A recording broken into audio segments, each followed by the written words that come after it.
Okay, there's a look at a bracket.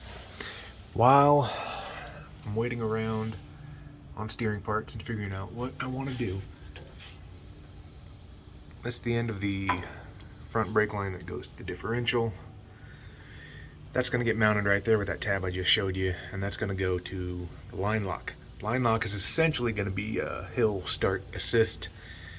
I'll have a button on the inside. I can lock the front brakes, take my foot off of the brake pedal, and sit on a hill when I want to. I guess I could also do pretty sweet burnouts with the back tires. And then that is going to come somehow discreetly up to the firewall where the master cylinders are going to be inside.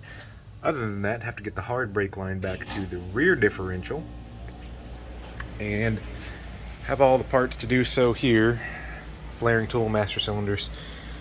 These long tube nuts were kind of the missing link for a while, and I've had them, but I need these to go into the distribution block lines because the threads are deeper on there.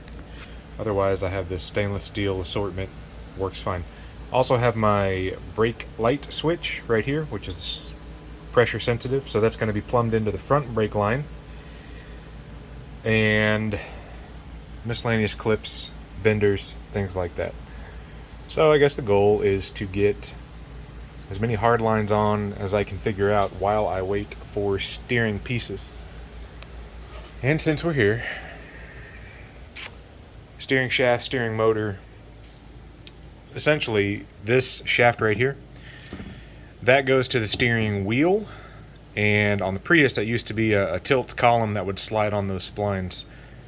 In my infinite wisdom, I was shipped that part, but I have purged it or otherwise can't find it.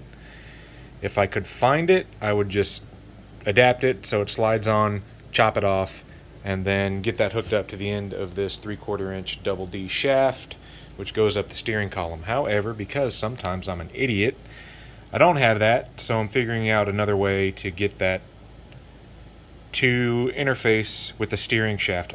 But the key bit, the important part, is that this whole piece needs to be removable from the steering column. I could just weld everything in there, but then nothing would ever come back out. It wouldn't come out of the dashboard, wouldn't come out of the car. It's probably not the best way to do it. So I'm trying to make it as robust as I can make it while also still making it removable. So waiting on a coupler that goes right there, and then honestly I still don't know how I'm going to get that to work exactly.